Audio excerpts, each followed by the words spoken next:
Bien, bonsoir à toutes et à tous. C'est mon premier tutoriel vidéo. Alors j'espère que je vais bien m'en sortir. Je sais pas, on verra. Vous m'en direz des nouvelles. Vous m'en direz peut-être pas. L'avenir nous le dira. Donc ce tutoriel va porter sur le traitement que j'applique à mes photos pour les rendre à la fois plus nettes et plus consistantes au niveau du texturage, et ce sans abîmer la qualité de la photo. Donc on va ouvrir un JPEG. Là j'ai pris un JPEG d'une photo que j'ai faite à la bibliothèque Carnegie de Reims. Donc c'est un JPEG qui sort directement de l'appareil photo. Il n'y a aucun traitement sur cette image. À titre d'information, l'image fait 3744 sur 5616. Donc c'est une image en 20 millions de pixels, donc assez forte en définition. Donc les effets que je vais appliquer seront bien évidemment efficaces pour cette échelle. Vous pourrez vous les moduler en fonction de vos images. Je vais créer un répertoire que je vais appeler FX, dans lequel je vais glisser les effets que je vais appliquer sur cette image. Et comme ça, on pourra l'éteindre et à la fin, on verra la différence entre l'image de départ et l'image retraitée. Allez, on attaque. On sélectionne le background, on le duplique. Je vais glisser donc dans FX et je vais y appliquer un filtre High Pass. Un filtre High Pass. Alors, le but étant de faire apparaître cette image un peu comme un filigrane. Voilà, là, c'est plutôt pas mal. Et une fois qu'on a fait ceci, on la passe en mode Vivid Light, mode d'incrustation, qui va permettre de faire ressortir les détails. Regardez, désactiver, activer, désactiver, activer. Je reduplique mon claque de background, je le superpose au-dessus de celui que je viens de passer en High Pass, et je rapplique une nouvelle fois le filtre High Pass. Cette fois, je vais doubler la valeur, la mettre à 8. On voit tout de suite l'image qui est beaucoup plus présente. J'applique ce filtre et je vais le passer en mode color. Et je vais mettre l'opacité aux alentours de 40. Et si je désactive le groupe FX et que je le réactive, on voit déjà une image beaucoup plus nette. Elle est décolorée, mais vous inquiétez pas, on va la retraiter après. On continue, je vais rajouter un répertoire au-dessus. Je vais reprendre mes backgrounds et je vais les dupliquer 2 fois. Je vais les positionner tous les deux dans ce groupe. Le groupe, je vais le passer en mode overlay. Le calque le dernier calque de ce groupe, pardon, je vais le mettre aussi en mode overlay. Celui-ci, je vais le passer en mode vivid light.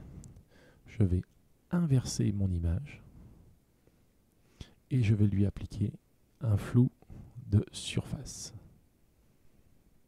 ce qui va me permettre de faire apparaître les textures de façon beaucoup plus importante. Vous voyez par exemple ici on a une prévisualisation. Si j'enlève la prévisualisation, il n'est pas facile à dire ce mot-là, on voit disparaître les détails de cette image. Alors là j'ai mis 75, 10, mais vous voyez si j'augmentais encore plus, ça serait beaucoup plus flagrant. Mais je n'y trouve pas un grand intérêt. Si je augmente le niveau à 15 par exemple,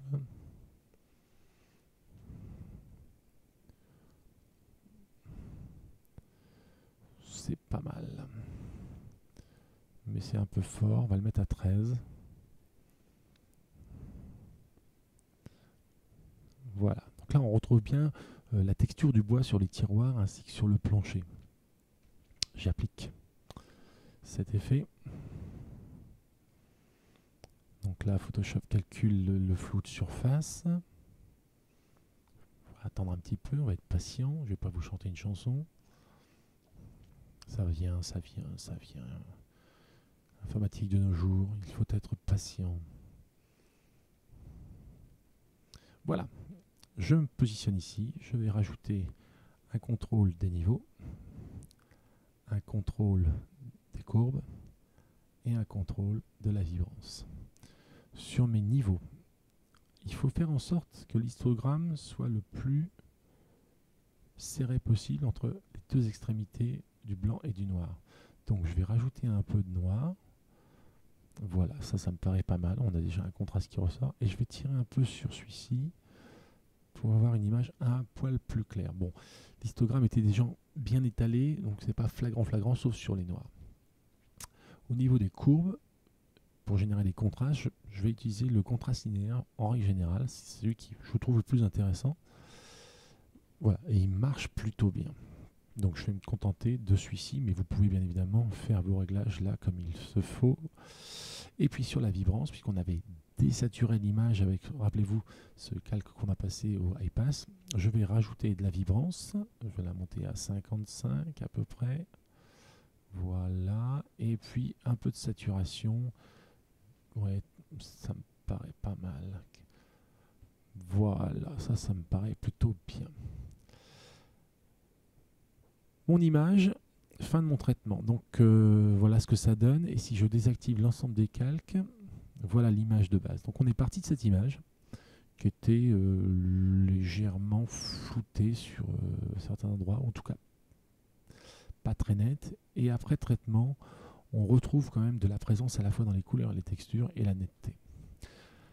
Voilà, j'espère vous avoir montré quelques astuces Photoshop, vous avoir fait découvrir comment je traitais mes images. Je vous souhaite une bonne soirée à tous et puis surtout faites de beaux clichés. Bye bye, à bientôt.